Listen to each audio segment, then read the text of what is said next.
What's up, YouTube? I'm back here with another vlog, and I'm here with my brother Fidel, and he basically gonna be on the channel. Basically, me and him finna, work this out. Sir. Yeah, so it's basically gonna be me and him doing the channel, and you're gonna see some more family members, but I ain't introduced him last time. Yeah, y'all saw him in the video, but I ain't introduced him. But I this was in that video? Yeah, he was in the Jeep. Oh, for real? Yeah. All right. And so he finna introduce himself. Hey, look, it's Fidel. First time on the vlogging really. I'm excited. And, I'm excited to release some content over here. Epic stuff going on. So, hey, we finna get to work. We finna start grinding. So, you guys go ahead, support us.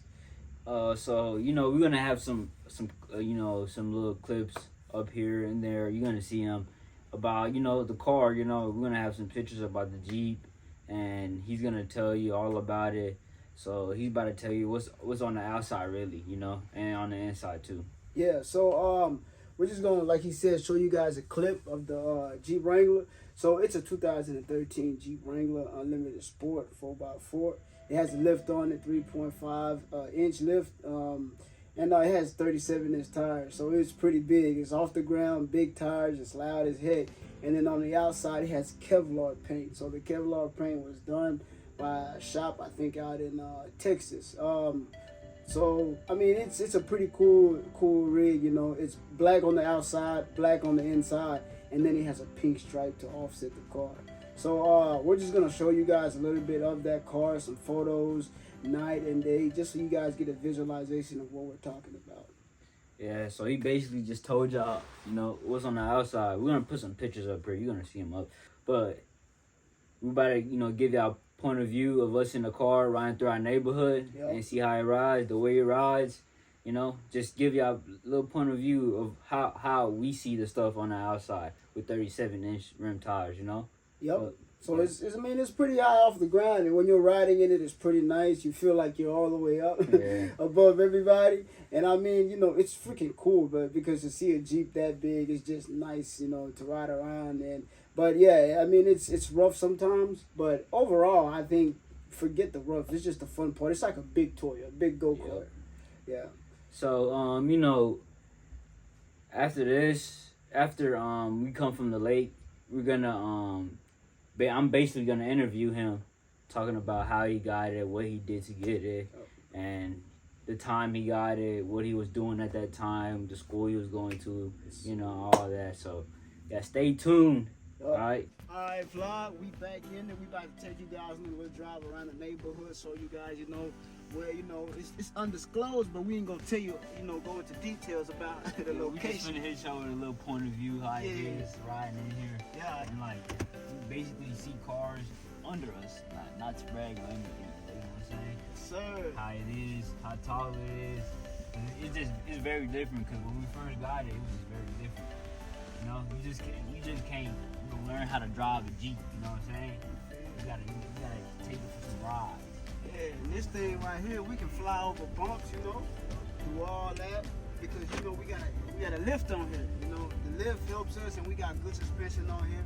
But and the neighborhood we live in, it's got little hills and areas, because we live in a lake district, so it's built like that. So for a Jeep, it's good because we can ride around, feel little bumps, little shake. A Jeep's supposed to be rough. It's not a Rolls Royce or nothing like that. So. Yeah. Hey, we gonna get there. Y'all gotta help us though. Yeah, we gonna get there. Help me get there, man. I need a ride in that little bit, we all got dreams, right? We all trying to accomplish them, right?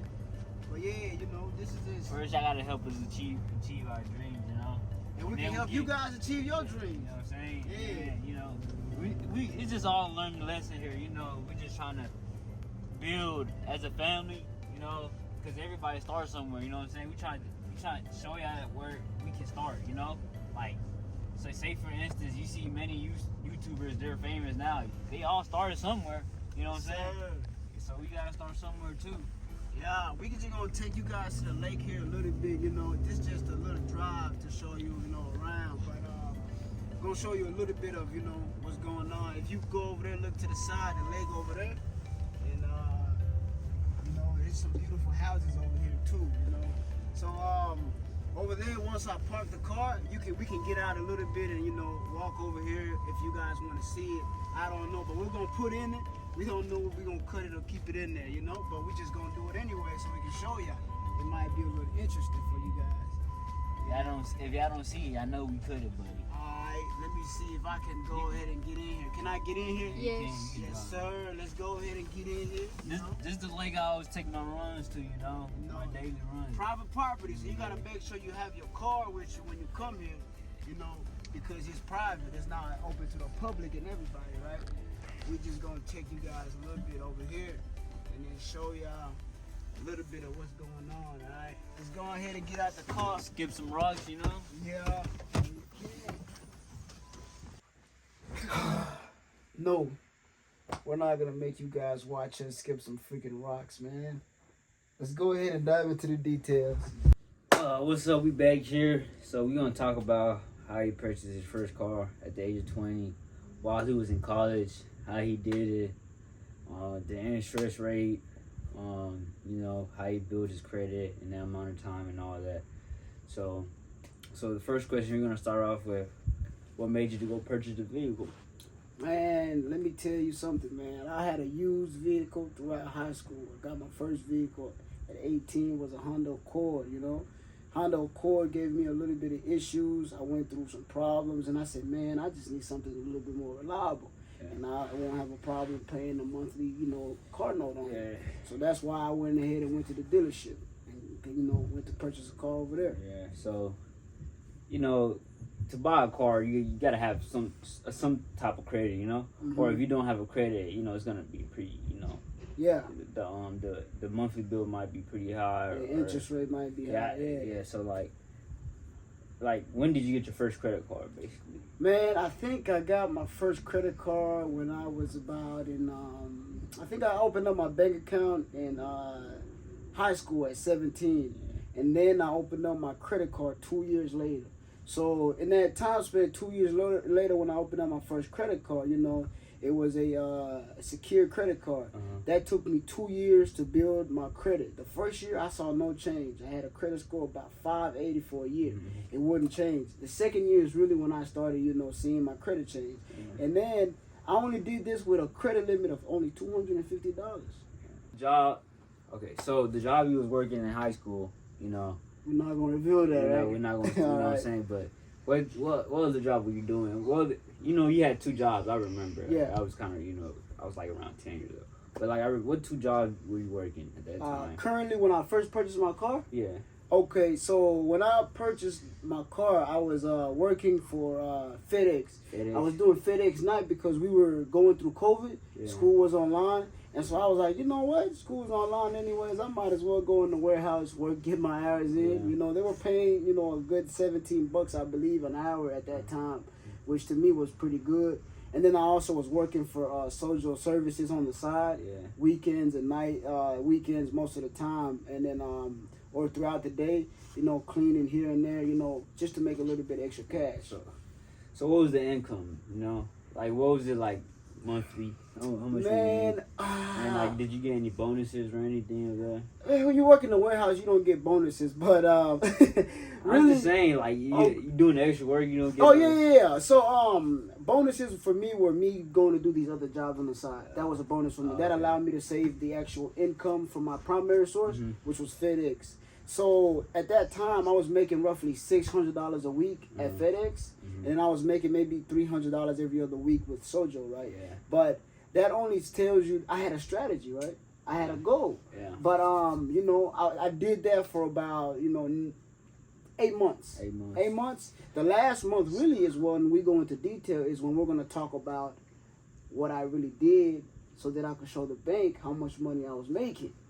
Yeah. So, you know, you said we're going to get into detail about that final month. You know, you was working overtime and stuff. Yeah, overtime, yeah. So, like, tell us what you did in that final month. So, there was a mentality break when I was working at FedEx.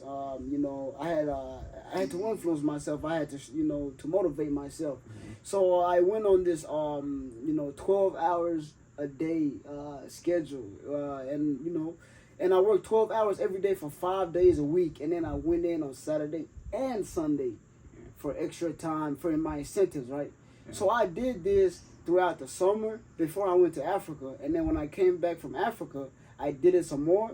But then the last 2 months when I was working at FedEx is when I figured out, oh, I need a new car, right? Yeah. So when I needed a new car, I had to make sure that my checks were 1,000 over every week. Mm-hmm. So imagine I go from making the regular 600 every week. That's about 1,200, 1,400, a month, right? And then I jump over to about $4,000 a month, right, at FedEx.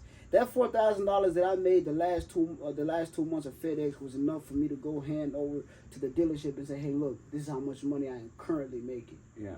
You see? Yeah, so I get what you're saying. Yeah. So you basically just kind of told us the challenges you faced. Exactly. And Yeah. so is there any more challenges, or that's about it? Man, I feel like the challenge was, being patient, man. I wanted something. There was a lot of cars that I wanted at first. The typical scat packs, all of that. And I wanted those cars, but, I had to really look at what was going to benefit me the most. I'm a college student. What do I want? What's really going to suit me, right? Also, I have family, What am I really going to help my family with if I have a scat pack or if I have a Mustang 5.0? Yeah. So, at the end of the day, that's really what made my decision. That was a challenge right there, to be selfless, I get. challenge. Yeah, so, I was there when you went to go get the car. Yes, sir. And I don't pay attention. I wasn't paying attention to the interest rate and all that. I was just looking at other cars at the lot. And then, but tell us the interest rate, the APR, everything that comes with it. Yeah. So me and him, and my two other brothers, my older brothers, we went to the dealership, and they really, because I'm young, the dealership will try to, I would say, play you or trick you because you're young, because they believe you don't understand a lot of the information that they're presenting you with, right? When we first walked in the dealership, guaranteed I had a credit score of over 700, right? Because I had built my credit for the past 2 years, right? Never late, never missed a payment. I made sure everything was on time, right? So the dealership said, hey, look, you have good credit, but you have no credit history, right? So they ran my credit. The first offers that came for my vehicle were at around 8%, 7%, because they said, hey, you don't have no credit history, right? And because I was 20 years old, right? The goal of that dealership was that Fidel does not walk out of here paying less than 500, right? And we figured that out because we had already crunched the numbers here at home before we got there. So we negotiated. Remember how long it took? Yeah, I know. It took us about like 2 hours negotiating with them. They came up with a price of 700. I said, I'm not going to take it. They said, okay, we're going to work out our thing. Came back with 600. I said, I'm not going to take it. Then they came out with another offer of a high 700. I said, no, I'm not going to take it. So finally, when I got below 500, they said, no, we'll sell your warranty. So then my warranty kicked up my monthly rate to about $554 a month at a 5.3% interest rate. Yeah. For 5 years, 60 months. 5 years, 60 months. Yes, so, sir. You basically told us that how much you put down was like $8,000. So I put down $10,000. $10,000 on the car. The car cost $32,000. I put down $10,000. But if you add up everything, the warranty, the taxes, man, it cut that I basically put down a $5,000 down payment. Okay. Yeah. So how much is your interest now monthly? Right now, my interest rate is still the same because I was not able to refinance it because interest rate kept climbing. And right now, they're still not the best interest rates, but I'm hearing that they're supposed to go down. So I'm still being patient in that process and waiting until they drop down. Yeah. So he just basically told us what happened and what he did. By the way, he went to U of M. That's the college he went to. Yes, sir. University of Memphis. Graduated in what? I graduated in May. In May. Yep. You're this past year. I majored in business management. Yeah, the easy stuff. But easy stuff, yeah. Yeah, but so he basically just told us what just happened, and stay tuned for more. We got another car to show you. Okay, stay tuned. Yeah, okay? and I mean, we'll even go into a little bit more. For those of you that might have questions or might be concerned about insurance, I would say insurance demographic is really important. They look at your age, your gender, and all of that, your driving record. For me, I started out at $300. This is just to help you guys out. I started out at $300 flat for my Jeep Wrangler. Right now, I'm sitting at $260 a month for my Jeep Wrangler. plus my note, I'm paying about about 9-11, somewhere around there. I'm just averaging it out. Hey, I took business management, but hey, don't quote me on this. Don't go and quote me on this. But I'm just averaging it out. So it's around it's 811. Sorry, about 811. But it's not a lot. We didn't even talk about after that I quit FedEx. Yeah. But we'll get into that later. Yeah, we'll get into that later. We're only gonna talk about here how I got it, and that's literally how I got the car.